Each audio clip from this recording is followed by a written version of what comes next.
My name is Chris Corbould and I was the special effects supervisor on Chris Nolan's trilogy of Batman films. I first became involved with the Batman franchise when I got a call from Christopher Nolan to meet him in Shepperton Studios when he was just starting out on Batman Begins. I went up to his office and we chatted for a while. Chris is a great Bond fanatic, which I think is probably why I got the call in the first place. But we chatted for a while and he said, right, Chris, I want to take you next door and show you something. So he opened the door and there was this 10-inch plastic kit of a vehicle made up of bits of car, boat, planes, God knows what. And he said, that's my Batmobile. And he said, what do you think? I said, well, it's certainly different. He said, well, can you make it?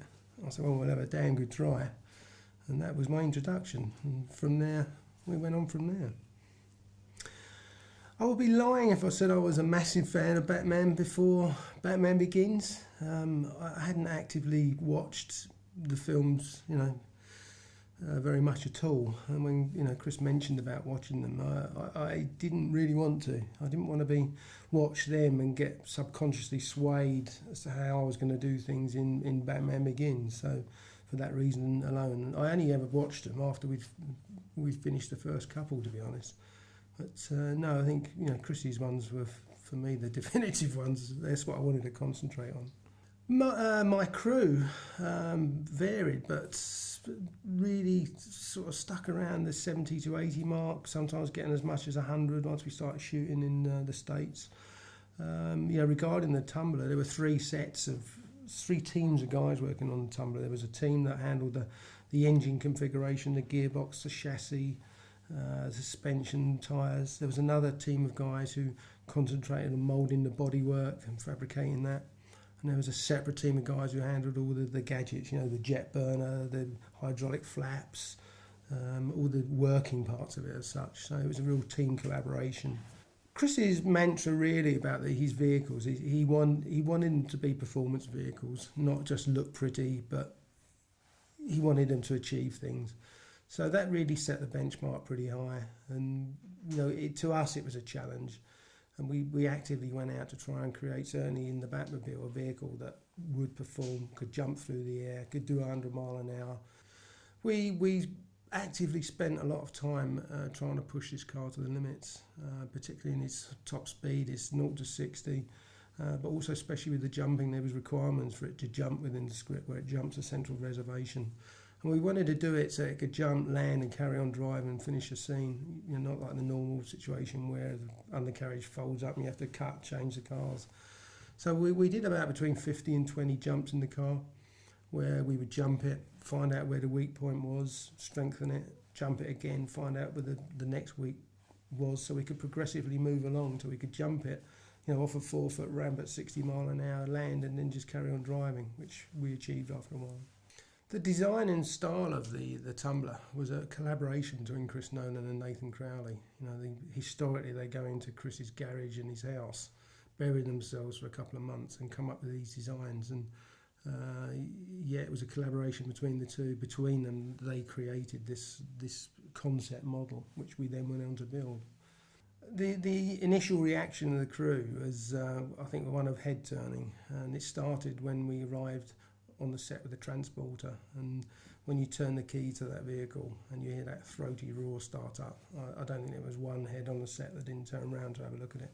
We had a particularly thrilling day up in the Excel Centre in London where we had an empty warehouse, if you like, and it was the first day out for the Tumbler, and it's camouflaged, and George Cottle, the stunt driver, drove it around there at vast speeds with the wheels screeching, and it was a fun day, and I think we were rewarded by Chris with a case of champagne, which went down very well. The Tumbler was Chris's little baby, actually. He knew every single inch of it. They spent weeks just deciding on what shade of black it was going to be. I never knew there were so many shades of black. I'll never forget on one night we shot out, and it was a really wet night, and it was going down the dirt road toward Wayne Marra. And one thing that Chris is not particularly hot on or forgets in his designs is mud guards. And obviously going down the dirt road, all the mud would come up on the windscreen. And another thing he's not particularly keen on is windscreen wipers. So we thought we were being crafty and hid some brushes down behind the wheel, black brushes, to stop a lot of the mud coming up on the windscreen. And Chris came up to me, stood by my side, and said, "Don't think I haven't noticed the brushes, but I'm going to let you off this time." But he was intimate with that car. He knew every piece of it. I think my favourite aspect of the Tumbler is probably what you can hear in the background now, which is the sound of it when it starts up, and that roars into life, that throaty roar. It just sends your nerves on end. It's a fantastic, when it's up to speed, when it was doing 100 mile an hour through Lower Wackle and echoing around the underground tunnels, it was phenomenal. The Tumbler, we concentrated it, we geared it more on for faster acceleration. So the 0 to 60, we sort of calculated about 6.5 seconds to 0 to 60. We had it up to over 100 mile an hour through Lower Wacker in Chicago. It was nice actually, because we had an ML55 camera vehicle with a crane on the top going alongside it, who barely struggled to keep up with it. They emitted after. It was funny because when we went on to, we took it on dark night, the ML driver came up and said, "Oh, we've got you this time, we've supercharged ours." So I said, "Well, we supercharged ours as well." So it was a bit of banter. But it weighs 2.5 tonne, it's got a 350 Chevy engine in it, creating about 400 horsepower. It's a powerful engine, but it needed to be for that sort of weight. The weight, a lot of it comes from the back wheels, which are massive tyres and wheels. But also, we've got a lot of steel structure in there, making the roll cage and the chassis to protect the driver. It's fully kitted out with, automatic fire extinguisher, you name it, it's in there. Driving the Batmobile is quite a unique experience, actually. It's, anybody could drive it. You could get in and drive it. I could get in and drive it.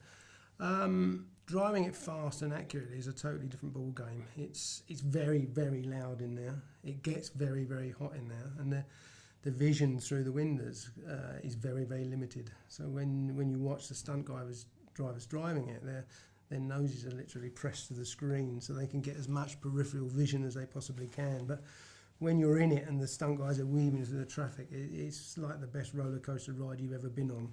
It's cars are just whizzing towards you and disappearing out of shot.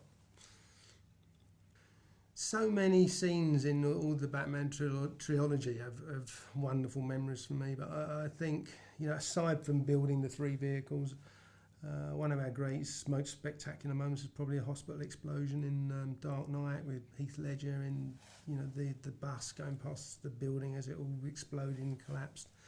It was a real collaboration between the demolition firm, us, the stunt people, the camera people, everybody had to be on their mark. We only had a 2-hour window to do that because there was a railway line behind and they wouldn't stop the train. So it was a real military operation. So, the cameras have got to be set, rehearse quickly, let's shoot it.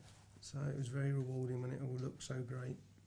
Well, in Batman Begins, it started out as a Wayne Industries military vehicle, which was then customised, painted black, and became the Batmobile. It stayed the Batmobile through Dark Knight, did a spectacular chase, and then turned into the Batpod. In Dark Knight Rises, we originally built 5 Batmobiles, and Chris decided he wanted to utilise all of those as separate vehicles rather than replicas of the one-picture vehicle. So we converted 3 of the Batmobiles into military tumblers, each with different specs. So one of the tumblers had a rotating turret gun. Second Tumbler had a multiple rocket launcher, and the third one had special guns on it. So he wanted to use every tool, every vehicle that he had in his armoury. So that was the 3 incarnations.